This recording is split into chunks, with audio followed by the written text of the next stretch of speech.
शिमोगा में LPG gas connection के लिए पेट्रोलियम मिनिस्ट्री ने प्राइवेट कंपनी को ठेका तो दिया है, लेकिन इस कंपनी की जानिब से जो काम किया जा रहा है वो यहाँ के शहरियों की ज़िंदगी के लिए ख़तरा साबित हो सकता है। कंपनी ने गैस कनेक्शन के लिए जो पाइपलाइन बिछाई है, इस पाइपलाइन के लिए इस्तेमाल किए गए पाइप की क्वालिटी पर कई सारे सवालात उठ रहे हैं। पीवीसी से बनाई गई पाइपलाइन को जिस गहराई में लगाना चाहिए था वो गहराई बिल्कुल भी नहीं है। हालांकि इनकलाब न्यूज़ ने इस बारे में कंपनी से रुजू करते हुए इस पाइपलाइन की टेक्निकल तफसीलात मांगी तो कंपनी के मुकामी इंजीनियर्स ने बताया कि ये कॉन्फिडेंशियल है, इसे बताया नहीं जा सकता। कंपनी का दावा है कि जो पाइपलाइन बिछाई गई है वो फायर प्रूफ और वाटर प्रूफ है। इस पर हमने इनसे सवाल किया कि क्या ये एक्सीडेंट प्रूफ है, तो कंपनी के पास इसका कोई जवाब नहीं है। ज़रूरत इस बात की है कि शहर में बिछाई गई इस पाइपलाइन के ताल्लुक से ज़िला इंतज़ामिया के सामने सवाल रखने के लिए आगे आना होगा, वरना आने वाले दिनों में इससे बहुत बड़ा हादसा हो सकता है। ब्यूरो रिपोर्ट, इनकलाब न्यूज़, शिमोगा। तो शिमोगा को स्मार्ट सिटी का दर्जा देने के लिए मुख्तलिफ मंसूबों को राइज किया जा रहा है कि यहाँ पर मुसलसल खुदाई के काम हो रहे हैं। कभी इलेक्ट्रिसिटी का काम हो रहा है तो कभी सीएनजी पाइपलाइन बिछाने का काम किया जा रहा है।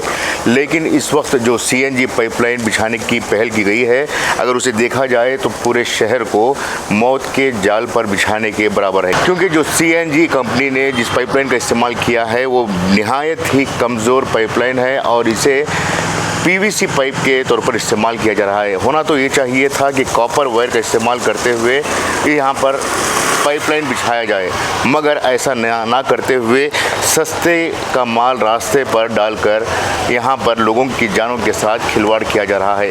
हालांकि इस सिलसिले में किसी भी महकमे की जानिब से, किसी भी डिपार्टमेंट की जानिब से ये जवाब नहीं दिया जा रहा है कि ये जो तामीराती काम, ये जो पाइपलाइन का काम किया जा रहा है वो किसके ज़रिए हो रहा है और इसके ज़िम्मेदार कौन है। आप ये देख रहे हैं कि किस तरह से ये जो पाइपलाइन लगाए गए हैं, इसके वॉल्स यहाँ पर हैं, लेकिन इसे सिर्फ इसका जो एंड कैप है वो कॉपर या मेटल से बनाया गया है।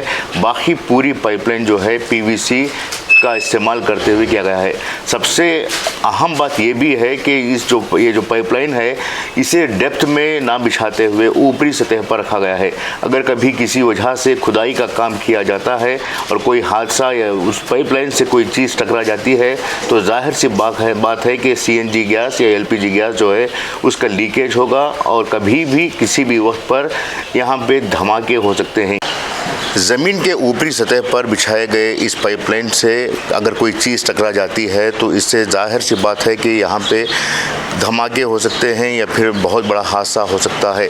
इस बारे में मुतल्लिक़ा महकमों के अफसरों को तवज्जो दिलाने की कोशिश की गई है, लेकिन कोई भी इसकी ज़िम्मेदारी लेने के लिए तैयार नहीं।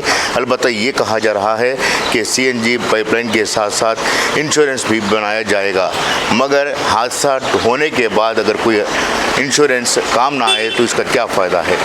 अगर वक्त रहते हुए इस पाइपलाइन को दुरुस्त करने या फिर इसके मुतबादिल जो पाइपलाइन है उसे यहाँ पर इम्प्लीमेंट नहीं किया जाता, नहीं बिछाया जाता है, तो आने वाले दिनों में ये शदीद मुश्किलात का सबब बन सकता है।